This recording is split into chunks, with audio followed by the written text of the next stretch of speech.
Le point marché avec nous, Nadine Trémolière, directeur de Primonial Portfolio Solutions. Nadine, si vous le voulez bien, on commence tout de suite par regarder notre tableau des actions, titré « Mauvais mois d'octobre pour les actions », puisque toutes les performances sont négatives. Je voudrais qu'on s'arrête 2 secondes sur la situation américaine, parce qu'en octobre, même si on finit légèrement dans le négatif, on a beaucoup entendu parler de records. Pourquoi la bourse américaine se tient bien? Je crois qu'on a touché le 50e plus haut de l'année sur le S&P 500 avant, comme vous le disiez, de finir l'année, peut-être le mois un petit peu en baisse. Fondamentalement, on est devant une économie américaine qui va bien et qui va relativement bien. Une croissance toujours très importante, une inflation qui a pas mal baissé, un marché du travail qui se porte plutôt bien, même si le dernier chiffre, ce qui a un petit peu contribué à faire baisser d'ailleurs le marché ces derniers jours, a été un petit peu plus faible. Donc je dirais presque que tout va bien. Donc on s'excitait comme des fous pendant des mois et des mois pour savoir si on allait voir de la récession. Et en pratique, Jérôme Powell a plutôt pas trop mal travaillé. Oui, pour l'instant, c'est vraiment le pari gagnant de la Fed. C'est-à-dire qu'il a réussi à piloter quelque part sa baisse des taux.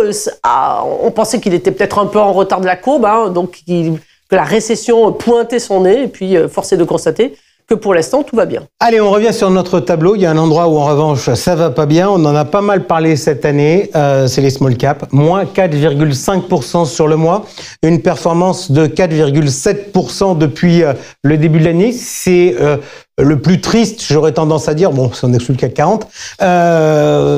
Qu'est-ce qui se passe sur ces small caps? Je pense que c'est exactement le reflet inverse de ce qui se passe aux États-Unis. C'est-à-dire qu'on a une croissance européenne qui n'est pas assez forte. On a effectivement, alors le combat contre l'inflation a été aussi gagné en Europe, mais on a une croissance qui est trop faible.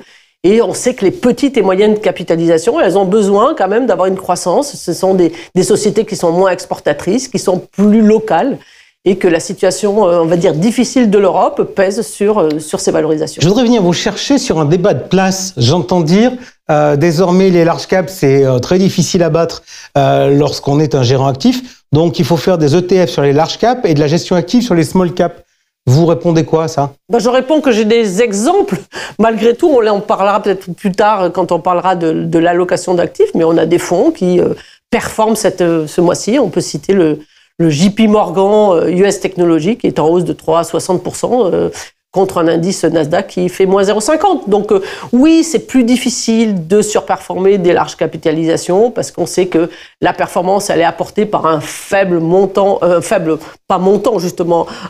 nombre de sociétés, les fameuses 7 magnifiques, et qu'effectivement, quand vous les avez pas, c'est compliqué de surperformer les indices. Allez, on passe tout de suite à notre tableau sur les taux d'intérêt. Et finalement, on avait eu des mouvements plus ou moins important tout au long de l'année. Là, en revanche, on a un mouvement majeur sur le mois d'octobre.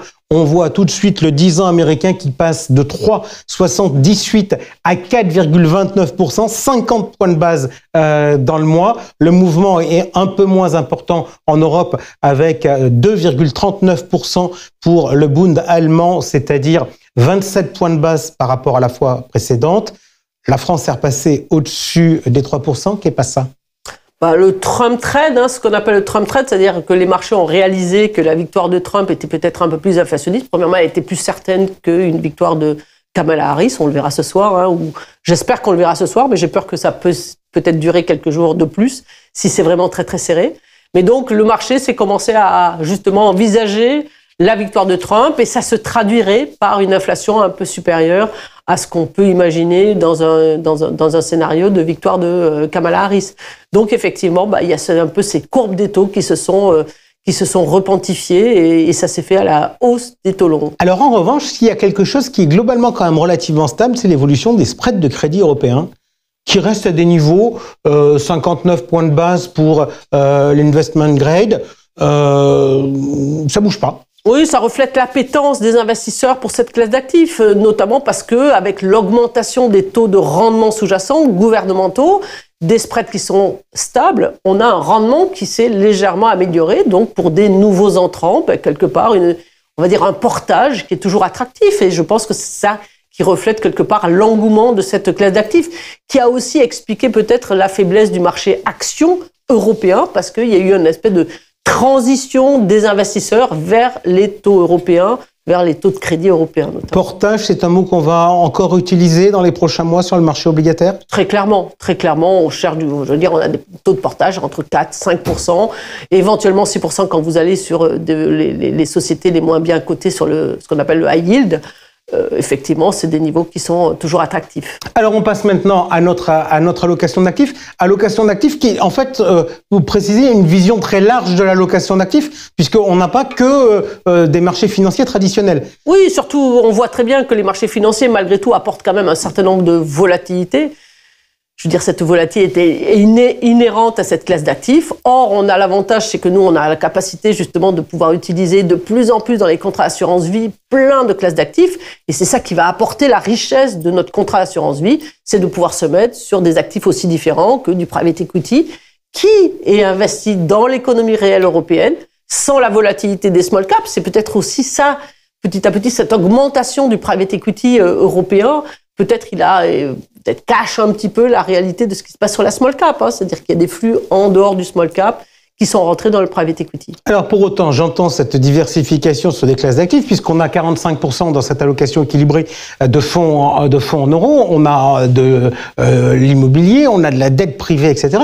Je suis un peu surpris quand je vois le résultat du mois, plus 0,3%, alors que je suis dans un environnement de hausse des taux et de marché actions, on l'a vu, qui était globalement plutôt dans le rouge.